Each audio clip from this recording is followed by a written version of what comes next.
नमस्कार दोस्तों, मैं हूं मनविंदर और मेरे चैनल पे आप सभी लोगों का बहुत स्वागत है। राहुल गांधी कितने बड़े देश के भक्त हैं और विपक्ष में रह कर के अपनी खींच निकालने के लिए वो किस कदर तक देश को भी एक तरफ रख करके देश के दुश्मनों के साथ हाथ मिला सकते हैं, इसका खुलासा एक मैगज़ीन ने कर दिया है। आए दिन दुहाई देते हैं, इवन विदेशों में जाके दुहाई देते हैं कि भारत का लोकतंत्र खतरे में है। लेकिन आज मैं बात करती हूँ आपसे, जो एक ओपन मैगज़ीन ने बेनकाब किया है उनका गठजोड़। सत्ता हासिल करने के लिए किसी भी स्तर तक नीचे गिरने का उदाहरण पेश करने वाले राहुल गांधी ने हाल ही के अमेरिका दौरे के दौरान ऐसे कुछ लोगों से प्राइवेट मीटिंग की जो भारत के दुश्मन हैं, भारत को लगातार नीचा दिखाने में लगे रहते हैं।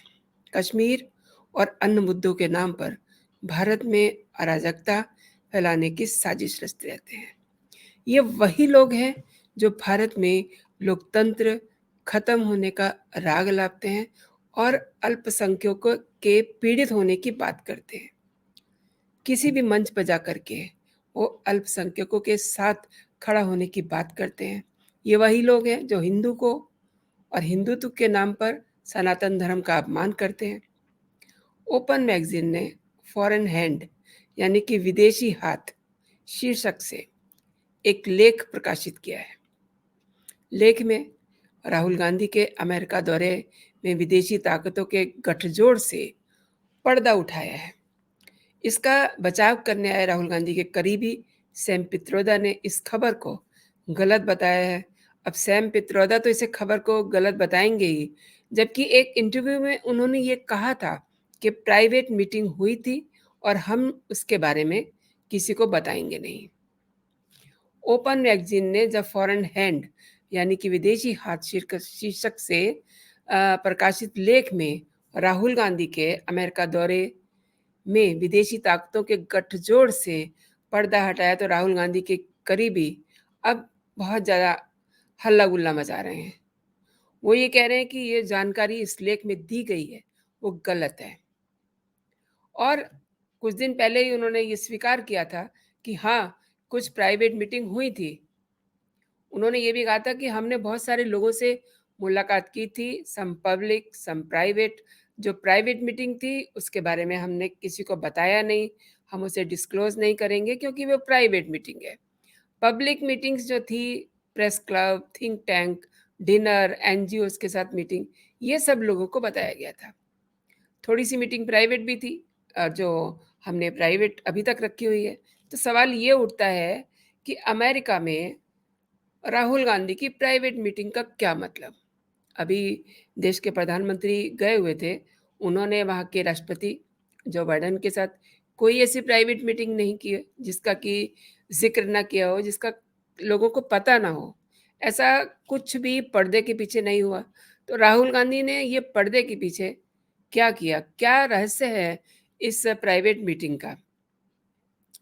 अमेरिका में राहुल गांधी ने प्राइवेट मीटिंग की और उसके बारे में किसी को जानकारी भी नहीं दी। कुछ इस तरह के 2008 में कांग्रेस पार्टी ने चीन से गुप्त समझौता भी किया था। ये थोड़ा-सा आपके लिए जानना इसलिए ज़रूरी है कि आज जो मैं आपसे बात करने जा रही हूँ ना, वो आपको समझ में आ जाए। तो वो जो गुप्त समझौता था जिसे आज तक सार्वजनिक नहीं किया गया, इसके लिए अदालत में याचिका भी दाखिल की गई थी। वकील शशांक शेखर झा और पत्रकार सेवियो रॉड्रिग्स की याचिका में ये कहा गया था कि 7 अगस्त 2008 को कांग्रेस ने चीन की कम्युनिस्ट पार्टी के साथ एक समझौता किया था। लोगों को ये बताया गया कि ये समझौता आपसी सहयोग और जानकारियों के आदान-प्रदान को लेकर के किया गया है, लेकिन कभी भी समझौता पत्र सार्वजनिक नहीं किया गया। कांग्रेस के नेतृत्व वाली यूपीए सरकार का शासन 2014 में आता है और इसके बाद फिर मोदी सरकार का शासन शुरू होता है। इस दौरान चीन ने कई बार भारतीय हितों को नुकसान पहुंचाने वाली हरकतें की, लेकिन उस पर सरकार का रवैया बेहद बेहद कमजोर रहा। इसलिए राष्ट्रहित में इस बात की जांच जरूरी है कि इस समय देश की सबसे बड़ी विपक्षी पार्टी और चीन में सत्ता का पूरा नियंत्रण रखने वाले कम्युनिस्ट पार्टी के बीच आखिर चल क्या रहा है, क्या समझौता हुआ था। मामले में यूएपीए के प्रावधानों के तहत एनआईए को जांच का आदेश देना चाहिए था। और ओपन मैगजीन के इस लेख के अनुसार हमारे पास अज्ञात संदिग्ध बैठकों के सबूत हैं, और ये सबूत ऐसे हैं जिनकी कोई काट नहीं है। बंद कमरे में बातचीत न करने का दावा तथ्यों के सामने गलत साबित होता है। अरबपति जॉर्ज सोरोस से जुड़े हिंदू फॉर ह्यूमन राइट्स ने कैपिटल हिल कार्यक्रम के आयोजन में भाग लिया, और HFHR की डायरेक्टर रिया चक्रवर्ती को भी राहुल गांधी के बगल में बैठा हुआ देखा जा सकता है। और ये तस्वीरें साफ बताती हैं कि प्राइवेट मुलाकात हुई थी और सैम पित्रोदा का बचाव यहाँ झूठा साबित होता है, जो ये कह रहे हैं कि ऐसा कुछ नहीं हुआ। एक और बात, हिंदू फॉर ह्यूमन राइट्स की संस्थापक सुनीता विश्वनाथन के सोरोस से संबंध हैं, और 2011 में घोषित खालिस्तानी आतंकवादी भजन सिंह भिंडर के साथ उनके संबंध हैं। क्या ये चिंताजनक नहीं है, खासकर उस पार्टी के लिए जो भारतीय जनता के हित की सेवा करना चाहती है। राहुल गांधी इंडियन अमेरिकन मुस्लिम काउंसिल के एडवोकेसी निदेशक अजीत साहिर और उनकी पत्नी सरिता पांडे के बीच एक बात कही गई है। IAMC का आतंकी संगठन जमाते इस्लामी पाकिस्तान और सिमी से रिलेट करता है, और वह 2013 से भारत के खिलाफ लॉबिंग कर रहा है। दूसरी बात, इन सबूतों को देखते हुए भारतीय जनता पारदर्शिता और ईमानदारी की हकदार है कि नहीं है। उसे पता होना चाहिए कि प्राइवेट मीटिंग के बारे में वहाँ पे क्या हुआ, ये जानने का हक है भारतीय जनता को। यदि राहुल गांधी सार्वजनिक जीवन में हैं, तो प्राइवेट मीटिंग का क्या महत्व है। वो एक सार्वजनिक जीवन जीते हैं, तो उनके साथ कुछ भी प्राइवेट नहीं होना चाहिए। सार्वजनिक हस्ती हैं वो, और राहुल का ये फर्ज बनता है कि वो लोगों को इसके बारे में बताएं, इसमें क्या हुआ इस बैठक में, क्योंकि लोकतंत्र विश्वास और ट्रांसपेरेंसी और सच से पैदा होता है। सोशल मीडिया पे भी लोग कह रहे हैं कि अपनी अमेरिका यात्रा के दौरान राहुल गांधी इन भारत विरोधी लोगों के साथ क्या कर रहे थे, इसकी जांच होनी चाहिए। अच्छा, ऐसा लगता है कि राहुल गांधी की अमेरिका यात्रा का पूरा कार्यक्रम जो है पाकिस्तान के आतंकी संगठनों और इस्लामिक देश के डीप स्टेट से जुड़े संगठनों द्वारा आयोजित किया गया था। इन संगठनों को उनके भारत विरोधी रुख के लिए जाना जाता है, और उनका कश्मीर में आतंकवाद का समर्थन करने का पुराना इतिहास रहा है। राहुल के कार्यक्रम में एक कोऑर्डिनेटर तंजीम अंसारी न्यू जर्सी के मुस्लिम समुदाय की आउटरीच समिति के अमीर के रूप में कार्य करता है, और MCNJ का नेतृत्व पाकिस्तान में जन्मे इमाम जवाद अहमद कर रहे हैं, जो उत्तरी अमेरिका के इस्लामिक सर्कल के परियोजना निदेशक के रूप में काम करते हैं। अच्छा, ICN पाकिस्तान के जमाते इस्लामी से जुड़ा हुआ है, एक कट्टरपंथी इस्लामी संगठन है। इस संगठन का कट्टरपंथी और आतंकवादी संगठनों के साथ संबंध है।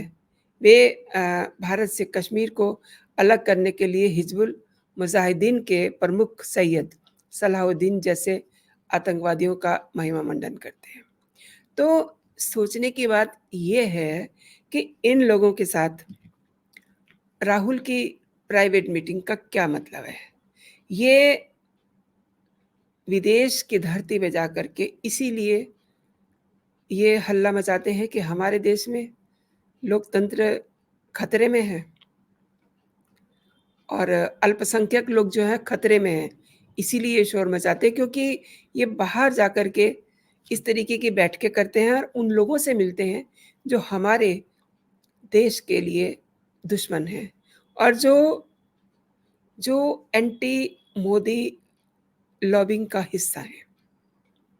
मतलब कोई भारतीय नेता इस कदर अ, बीजेपी को कोसेगा, केंद्र की सत्ता को कोसेगा कि वो दुश्मन के साथ मिल जाए जा करके, दुश्मन के साथ मिल करके और अपने देश पे अटैक करेगा।